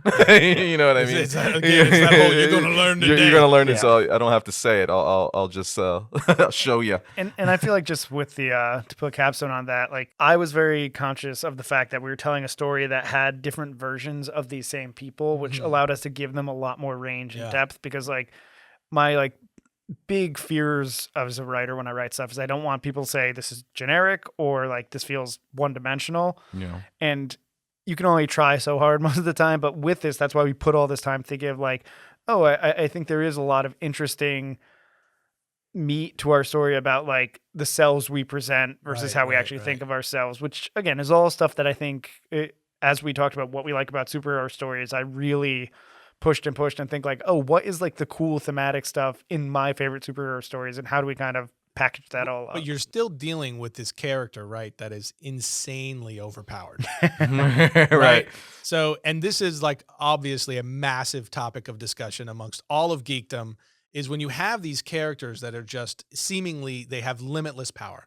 You've already said his power is infinite. Right, it's in his name. Right? You've already teased also that he is more powerful than Superman. He's more powerful than Goku, right? These are the arguments amongst geekdom. One of the most heated debates in all of geekdom, right? Superman versus Goku. And you're just openly saying like he's more powerful than both of them. Right. So what is the challenge of that? When you're as creators, as writers, as storytellers, what's the challenge?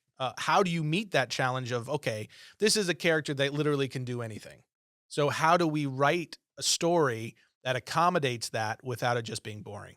Well, I think it's kind of going off of what I was saying a little bit earlier, where when you have a character so OP, I think it's more interesting as creating, working and writing that character is now you have to work yourself out of the box, right? So like instead of just being like, oh, there's a evil character that's equally as powerful. That's the answer. It's like, no, it's like, okay. Or creating a plot device like kryptonite or something to that effect. Right. It's kind of like you have to be smart about it, right? Like, well, we kind of already have some ideas and stuff, but it's like something that's DC's been doing for years. It's like you have Superman is a really, really powerful guy, but since he's so powerful, no one is a physical threat. What would be the logical solution to defeat him? The mind being smarter, and enter Lex Luthor, right? So I think that type of thing, like not doing that, but thinking of clever ways like that, where it's like, if we can't beat him physically, well, what can we do to be a match for him, or what exists out there that would make sense to be a weakness to him? You know what I mean? So I think that's actually more fun, because I personally, I think you too, we just, at Ruairi as well, we just love the big action scenes, you know? That's why I like the Hulk and all that stuff. It's fun to see these characters wreck shop and stuff like that.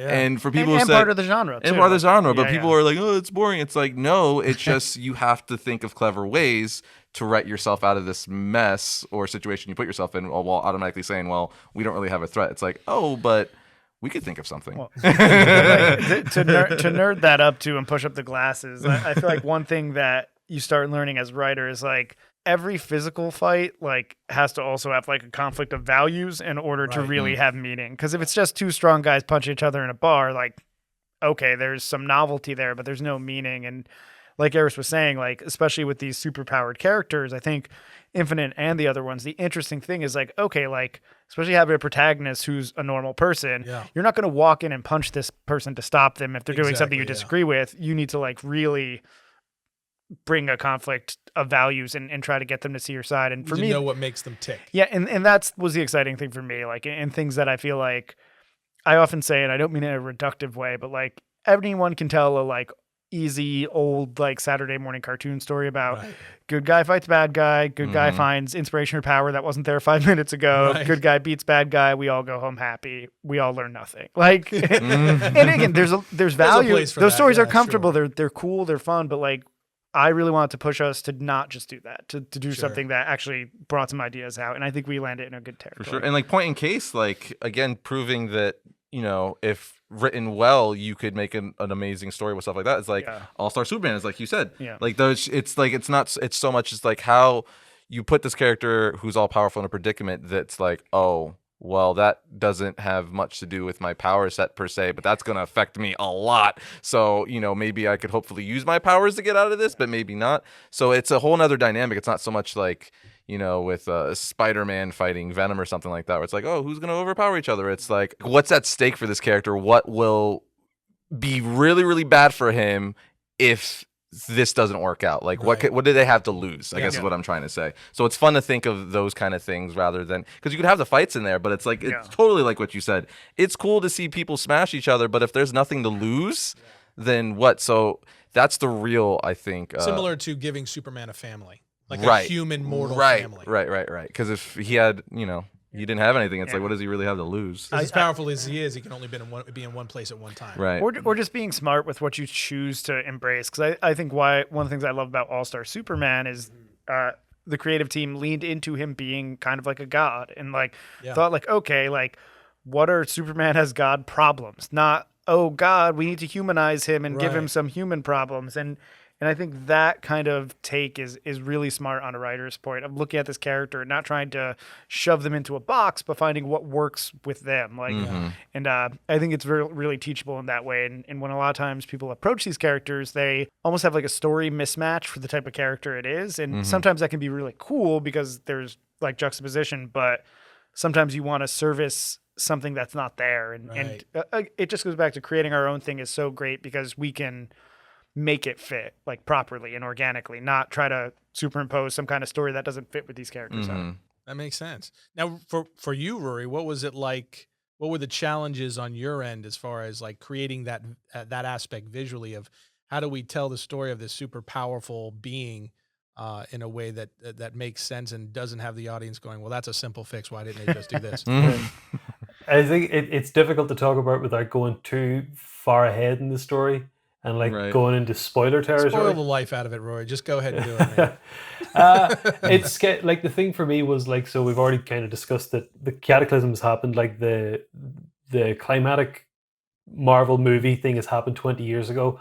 And that's something that, the most powerful being in any universe can deal with. But then what's next? If your aspirations are to save the world, to help mankind be as good as it can be, but you just can't punch that problem. Like you can't solve that with like heat vision or punching, but you still have like all these resources. Like what do you do? So it kind of veers them off from like, just trying to like sell up the great. It takes them. It again deconstructs them because it's like, how much do you really want this? Right. Like if this is what you say you want. How what happens whenever you can't do it the only way you know how? So in terms of like designing him, it was a simple thing of like all that stuff we talked about before by making him look as cool as possible. Not that we're trying to not make him look cool, but it's like if that's not working, what do you do? Where do you go then? So it was a struggle. I can't really say anything without sort of giving away any spoilers, but it was tough. But in summary, it's not easy. But it goes back to the point where if you have, creating a character that's so strong, you have to do something that, like you just said, he can't punch his way out of. So I think that's really cool, and hopefully they enjoy what we came up with. Yeah, well, that makes sense. But that leads us to the last character we'll talk about today. There are other characters that are going to be introduced later down the line that we won't get into today, but are going to be introduced later down the line. But Gold Rush. Yeah. Let's talk a little bit about Gold Rush before we wrap up, and tell us, Frank, tell us about Gold Rush. Who is he? Why is he important to the story? He comes in pretty early, but what can you tell us about him? So Gold Rush is a character, and I think one of the first characters we kind of came up with, Arris, that is... He was one of the first three. Yeah. He's our Trinity. Yeah. When we started designing the story, clearly we're like, oh, well, we want to create these like golden age superheroes who were kind of the apex, like kind of the almost like Justice League of our world and like the big heroes that everyone kind of rallied around and were inspirational. And we're like, okay, what power set should they have? And Speedster clearly came to the forefront of that. And for me, and Arris and I talked a lot about this, clearly the most iconic one I think in the zeitgeist is the Flash, and the Right. Flash has a Obviously, long yeah. story history with tons of different iterations, tons of different characters. So the immediate challenge is like, okay, how do we just make not a Flash character? Right. And It's hard. yeah. Well, and then I love like because you thought of the name, which I thought was a cool like fun pun. Like obviously Gold Rush Yeah. doesn't normally mean What was the Ufa. inspiration for that specifically? Gold Rush, the name. Well, I like the term rush, obviously, because I speed. was going to ask if you were a 49er. No, I know nothing about sports, but I'm laughing at this show. it was pretty much as simple, like, going on Google and thinking of like another, Googling other, words for speed and stuff like that. And I saw rush. I'm like, that's cool. And then I'm like, well, what's a different color that's not really used too much? Because you have the reds, the blues, and the greens. Those are like the most common superhero colors. So it was just like kind of mashing stuff. Like eventually landed on Gold Rush. I'm like, oh, Gold Rush sounds cool. It's like that's dope, and it kind of sounds nostalgic, right? Yeah, like sure. a legacy type hero, which was also what we were going for. So I was like, "Yo, Frank, you like Gold Rush?" He's like, "I dig it." Ship it. Yeah, and there he is. Frank's like, oh, that sounds old timey. Yeah, and I think that is a fun aspect. But like again, we want him to be almost like a hero's hero. Like he's someone who took place in the Cataclysm, fought against them, and when we see him, he has like a really like solid demeanor about him. He is he's not no nonsense, but he's very like straight up. He's believes in being a superhero. He wants to hear both sides. He's not clearly like has one interpretation of being a hero, but he is also a peer for our superheroes. As again, we do focus on Noah a lot, who is a human and clearly just looks up to these people. So it's interesting when we see the superheroes talking amongst themselves, because clearly there's a hierarchy there. There's levels of respect and things going on. And with Gold Rush, we really wanted to have a character who was a peer to these other superheroes and show like how almost like a more neutral party would treat them. Like and there are a number of plot elements that are pitched to different characters in this universe by other characters, and it's interesting to see who reacts how. And Gold Rush was one of the characters who we could have react from that hero perspective. So for me, he was just like the embodiment of like what were these classic superheroes like in our world, and like he is almost like the like best of the best of that in a way. For sure. Like oh, this is the ideal.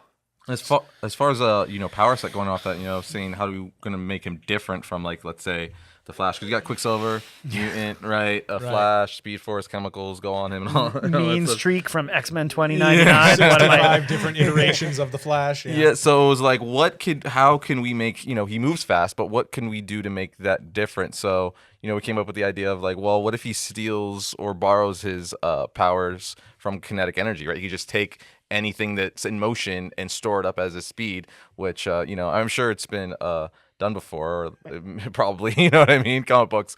But I think we did something different with it. And the hardest part was just thinking of new ways for him to use his speed, I think would be the thing. Because it's like, all right, all these characters run fast, but I think what sets them apart is how it visually looks, which is a big thing with, Ruairi obviously had a big hand in. But then Ruairi, make this look like nothing ever before. Bye. No sweat. but also like thinking of cool ideas of like, all right, obviously he could run fast, move his hands and stuff really, really quick, but what else could he do with this speed? So constantly like pushing that barrier of what, if you could move really, really quick and your molecules control everything in your body, what could you do with that? Yeah. So that's hopefully what we're bringing new to the speed character. That's dope. Well, Ruairi, you were told to draw something iconic really quickly. So what was your inspiration for the look of Gold Rush? Where did you pull from anything specific, or did you go back to 1800s gold mining like Arris did? They all like the name, okay? Prospect or Arris. Yeah, exactly. My thing was to like move as far away from the traditional kind of speedster character, because I think like, although we talk about having like the Superman archetype and the Batman archetype, I think the speedster is the one that's the most used. And I think regardless if you're reading like a Marvel comic or a DC comic, you kind of know what a speedster is and what they do. And the interesting thing that Frank and Arris came up with was, okay, he steals kinetic energy, so we don't have to focus on things like, I always feel like, speedsters, they have to have like lithe bodies, and they're treated just like regular runners, but they can do it faster. So it's like right. the runner's physique, they have to like eat a lot and that kind of thing. Whereas when we're taken away from that, you can kind High of metabolism. Yeah, like that whole sort of aspect where it's like, well, that's off the table. So he doesn't have to have the physique the same as every other speedster around. So he's bulkier. He's kind of like, a lot closer Yeah. to like Infinite than he is to the Flash. And in terms of like the suit, when we had like the idea of like Gold Rush, then that just sort of gave me the idea of like, like just Scrooge McDuck and the pool full of like gold coins, like the coins. Boom! Yeah. There we go. So like That's some '90s goodness There right you go. there. It always goes back to DuckTales. It always ends up at DuckTales. yeah, didn't go like 1890s, went 1990s. Good enough.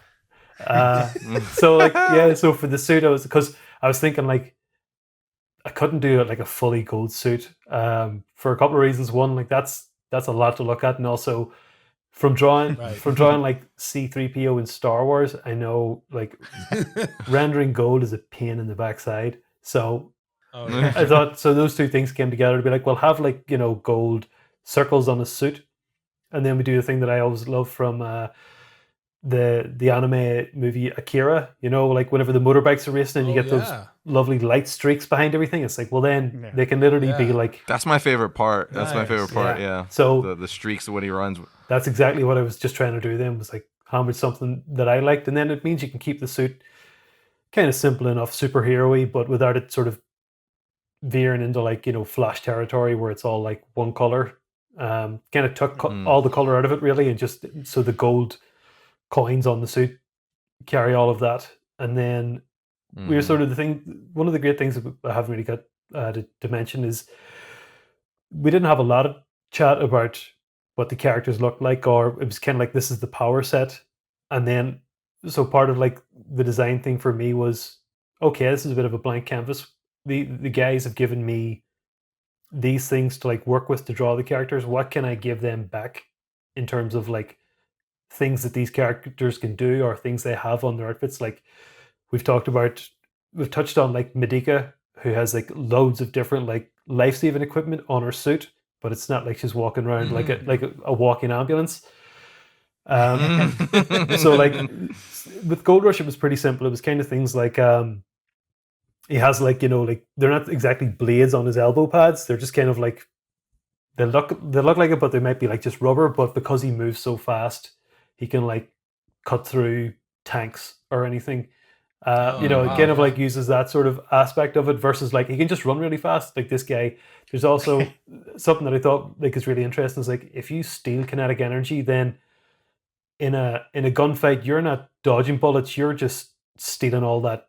Like, could you imagine like being a route and like the bullets are just gonna drop around you because you've stolen all that force, and like how fast you can be afterwards. Oh, that's dope. Like, that's really cool. So things like that is just sort of, whenever you're coming up with a character like an archetype, and you're like, what can you do different? And just a tiny little thing like, well, he steals kinetic energy, lets you just do so many different things. So yeah, that puts him at a very new, fresh advantage. Yeah, for sure. And it speaks to like he was able to make him bulkier and stuff like that, because he's like you were saying, normal speedsters are really thin and they just run really quick, but Gold Rush is more of a brute in that sense, where since he uses it for speed mostly, but he could also kind of channel it to a form of strength because of just how fast he's moving. That if you get hit by something that's moving like at the speed of light or something, obviously it's gonna.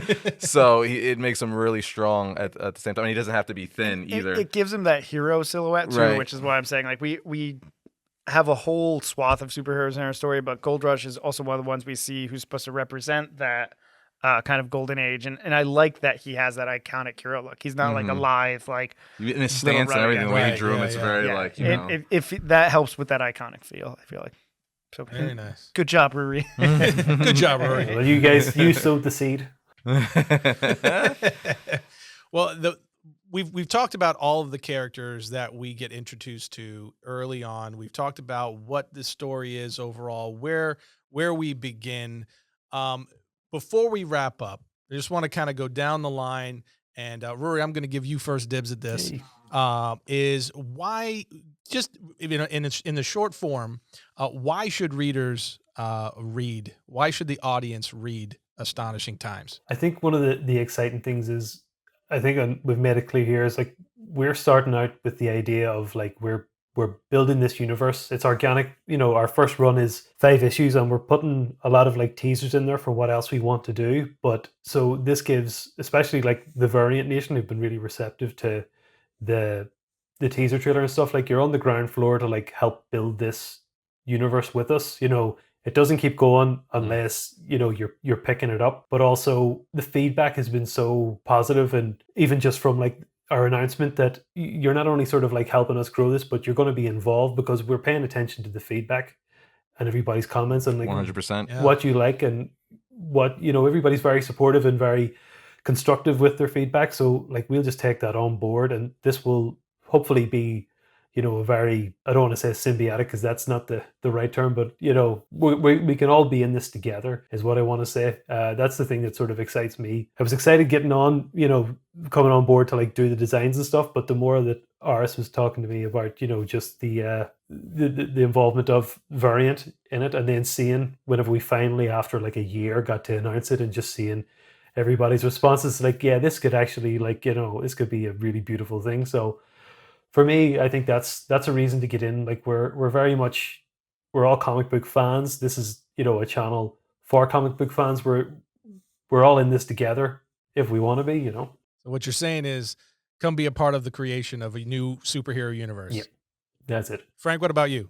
For me, obviously, second to all that, I think this is such a unique platform and such a organic, like well-grown community that I'm so happy to be a part of and like servicing. But beyond like all my nerdy, lofty aspirations and like deep dives of like what I want to say about superheroes, I really just want to make a really cool, exciting comic book that reads well in that single issue format. Yeah. Like when I fell in love with comics, I would love going to the comic store every week and be like, just like literally so excited to see what was happening in my favorite books. And like, as I've grown, like and written a lot, like that's a part of the experience I really like, and why we're sticking to this monthly format. I feel like we really paid attention to like cliffhangers. We really paid attention to like how much we're giving you in the pace. And I just want to make a cool book that people can enjoy, that in, like Ruairi said, we know we have this community who's working with us, and we want to give you guys stuff to talk about. We want to give people little things to be excited about, to think about, and like really just all be part of a fun discussion all around something we all love. And like to be able to create something like that is awesome. And you never know if it's going to hit, but like I'm already immensely proud of this book and feel like I've spent 10 plus years writing comics to get to this point so I can make a book at this quality level that I'm just so excited to share. And the reason I write comics is I love the process of creating. I love the fact that then an artist takes it and you get to see it. And typically, like, my baseline for success is if I'm into it, I'm happy. But at this point, I'm so excited about it. I can't wait to share it with everyone. So, how about you, man? Well, Arris is just bummed. No, what is that scene of characters? I'm just happy to be here. Well, quite literally, to start off, this is a dream come true for me, right? Like this is the first time I'm writing a comic book, and the fact that I get to do it with Frank over here and Ruairi, two people that I become really good friends with, and we mesh so well, and just our idea for this book has been great. So just accomplishing that alone, one, being able to doing it, right? Doing it, having the opportunity to write a book, because just being able to say I wrote a comic book is a dream in itself, right? And so many people have such a hard time to even get to that point, let alone it even being successful or not, right? So I'm just so appreciative to everyone who's helped, the Variant Nation who's watched and kind of like now get to follow that journey of like seeing me for years, and now like because that was one of the things I took away most from the announcement video, where like how many people were excited and happy for me. I was like, that's so, see, the world is good. Astonishing Times is right. Having this many people stare at my mug for a few years did pay off. Who knew? That was the biggest takeaway for me, because obviously I was excited that the video did well and the reception was good, but just people being excited for the book and wanting to read it, but also them being like just genuinely happy for me personally as they've been following, but then getting to share that with Frank and Lauren and Ruairi and everyone involved. It's been awesome. But also this is like everything I wanted to do. Like, so you never know if this is going to be the last thing you're ever going to do. Like, this could be my first and last, right? Hopefully it's not. I don't intend for it to be. Feeling never goes away. Right, but you don't know. So it's like one of the big things when talking to Ruairi and Frank about it was like we've said it throughout this whole roundtable here, is I want it to be a love letter. Like, what if this is the only shot I get to create a superhero universe and new things? What do I want to put in it? What can we put in it? And I think we've done a lot of things where intentionally I was like, well, Frank, in this issue we have to do something like this because that'll be cool. And hosting Variant for so long, I think I got a pretty good pulse on like our community and the comic comic book community here to see what they want. So I would definitely say if your taste aligns with mine, I think you would enjoy it because it's it's definitely everything I love, obviously. So I'm just excited for people to read it, to see what we did, what we came up with, and really just thankful more than anything. And I hope I hope we don't let people down. We love it. And I think we're not.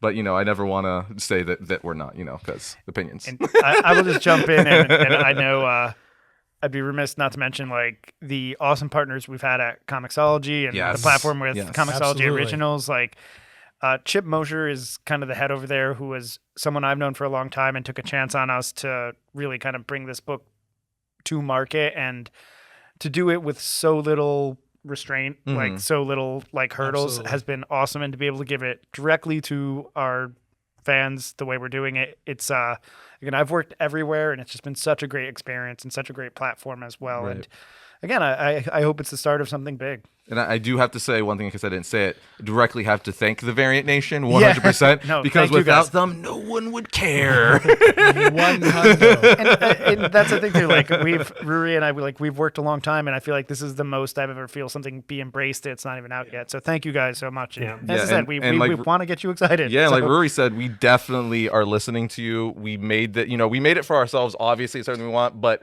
clearly for you as well. Hoping that what we do and keeping you, the audience in mind, and be like, oh well, pretty sure they'll like this, and this seems to be a thing. So yeah, it has that synergy kind of going in that sense. We have been sending like screenshots of comments back and forth to each other, like check this Right. out. Yeah, so it's been really Yes, for everyone commenting and stuff, we get excited and stuff. When we see like stuff we're like sending it to, they're like, oh, they said this, or like, I think I said it before to Tim on our Variant the podcast, that one person guessed where the story is going. There was really? one person, obviously. Yeah, there was one person. I'm We like, got to keep track of that person. So we can that's send them where it's going. You were right, but it was just one. So I thought that was really funny. So that person's gonna be like, yes, I did it, when they read issue 5. Well, with it, I mean, from this perspective, from our perspective, from the Variant side, Triune side, it's been a blast just kind of seeing this thing from its inception, seeing it grow and build as it's developed, and so it's been very exciting for us to be able to roll this out to the Variant Nation and put this new, fresh story in front of our audience in this way. It's a very new approach to bringing a comic story to geekdom, For if sure. you will. And that was very much intentional from the start. We told you guys very early on that we wanted to make you a partner in this in the rollout of this story, and make you an insider and get to see things that not everybody does, or at least earlier than everybody does. sure. Right?